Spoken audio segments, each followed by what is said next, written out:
Hello बच्चों, कैसे हैं आप सब लोग। आई होप सभी बहुत अच्छे होंगे। तो आज हम पढ़ने वाले हैं अपनी वर्कशीट 2।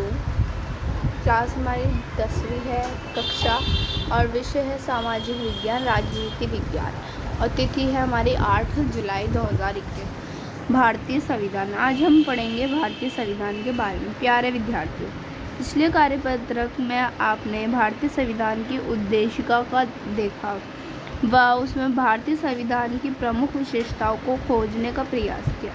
आज की कार्यपत्रक में हम भारतीय संविधान की प्रमुख विशेषताओं का अध्ययन करेंगे। तो आज हम क्या करने वाले हैं, विशेषताओं का अध्ययन करने वाले हैं। चलिए तो पढ़ते हैं। भारत के संविधान की प्रमुख विशेषताएं: संघवाद, संसदीय शासन प्रणाली, सार्वभौमिक वयस्क मताधिकार, शक्तियों का बंटवारा, मौलिक अधिकार, धर्मनिरपेक्षता।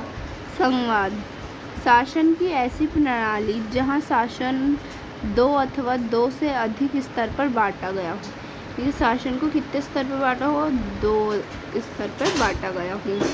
पता लगाइए क्या भारत में संघवाद है। अपने उत्तर को पक्ष में तर्क दीजिए। ठीक है, तो हम इनके आंसर एक साथ देखेंगे। पहले हम पूरा पढ़ लेते हैं। सेकंड में हमसे पूछा संसदीय शासन प्रणाली। शासन की ऐसी प्रणाली जहां संसद को प्रमुखता प्राप्त हो, जनता अपने सांसदों का चुनाव करती है, वह संसद अपने प्रमुख राष्ट्रपति प्रधानमंत्री का चुनाव करे। राष्ट्रपति और प्रधानमंत्री का चुनाव कर सके। पता लगाइए कि भारत में संसदीय शासन प्रणाली है। अपने उत्तर पक्ष में तर्क दीजिए। ठीक है, इसमें हमें 2 क्वेश्चन हो गए। सार्वभौमिक वयस्क मताधिकार, ऐसी व्यवस्था जहां एक निश्चित आयु को प्राप्त करने के उपरांत सभी नागरिकों को मत देने एवं अपने शासक का चुनाव करने की आज़ादी हो। यानी कि एक एज रखी गई हो जिस पे उसके बाद जो सारे नागरिक हैं वो क्या कर सकते हैं, वोट दे सकते हैं। पता लगाइए कि भारत में सार्वभौमिक वयस्क मताधिकार है। यदि हाँ, तो भारत में सार्वभौमिक वयस्क मताधिकार की आयु कितनी है, मताधिकार की आयु कितनी है। तो ये तो आप लोगों को भी पता होगा, 18 है ना। पर हम इसका पूरा आंसर लिखेंगे। आगे, शक्तियों का बंटवारा। शासन की ऐसी प्रणाली जहां संविधान द्वारा शक्तियों को स्पष्ट बंटवारा किया जाता है जिससे सत्ता के केंद्रों के मध्य टकराव को रोका जा सके। पता लगाइए कि भारत में संविधान द्वारा शक्तियों का बंटवारा किया गया है। यदि हाँ, तो इन शक्तियों का बंटवारा किस प्रकार किया गया है, कैसे कैसे हुआ, यानी कि हमसे ये पूछा जा रहा है। फिर आता है हमारा मौलिक अधिकार। मौलिक अधिकार में हमें बताना है प्रत्येक देश का संविधान अपने नागरिकों को सम्मान से एवं गरिमामयी जीवन जीने के लिए कुछ अधिकार प्रदान करता है जिन्हें मौलिक अधिकार कहते हैं। पता लगाइए कि भारत में संविधान अपने नागरिकों को मौलिक अधिकार प्रदान करता है। ये तो हमें भी पता है। हाँ, ये मौलिक अधिकार कौन कौन से हैं, तो हमें यहाँ पे मौलिक अधिकार भी बताने हैं। लास्ट है धर्मनिरपेक्षता। शासन की ऐसी प्रणाली जहाँ राज्य का अपना कोई धर्म नहीं होता।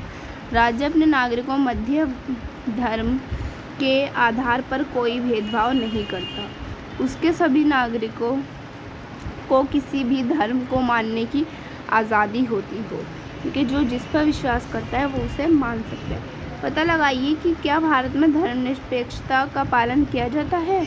अपने उत्तर को पक्ष में तर्क दीजिए। तो ये तो हमारे क्वेश्चन हो गए। चलिए अब इनका आंसर देखते हैं। तो ये रहा हमारा आंसर नंबर 1। संघवाद सरकार का वह रूप है जिसे शक्ति का विभाजन आंशिक रूप में केंद्र सरकार और राज्य सरकार अथवा क्षेत्रीय सरकारों के मध्य होता है। संघवाद संवैधानिक तौर पर शक्ति को साझा करता है क्योंकि इसमें शासन तथा साझा शासन की व्यवस्था होती है। आज़ादी के उपरांत से लेकर अब तक भारतीय संघवाद का स्वरूप बदलता रहा है। तो ये आपका है आंसर नंबर 1। ठीक है, नेक्स्ट है संसदीय प्रणाली, पार्लियामेंट्री सिस्टम।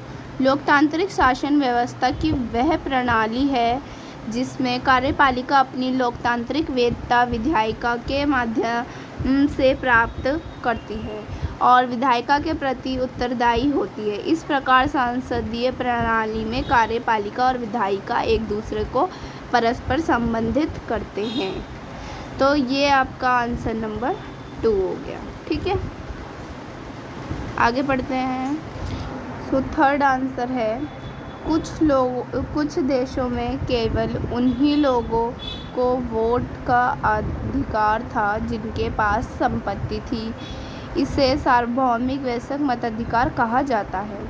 भारत में 1950 में मताधिकार की उम्र 21 वर्ष थी, लेकिन 1989 में यह घटकर 18 वर्ष रह गई और अभी तक 18 वर्ष ही है। तो ये आपका आंसर हो गया, आंसर थर्ड। ठीक है, आगे बढ़ते हैं। अगला है, भारत का संविधान एक परिसंघ संविधान है जिसके अंतर्गत संघ और राज्यों के लिए अलग अलग व्यवस्था दी गई है। परिसंघ संविधान के लिए सबसे आवश्यक बात यह है कि संघ और राज्यों के बीच शक्तियों का बंटवारा निश्चित होना चाहिए, जिससे दोनों के बीच टकराव की स्थिति का जन्म नहीं हो, यानी कि जिससे दोनों के बीच टकराव ना हो।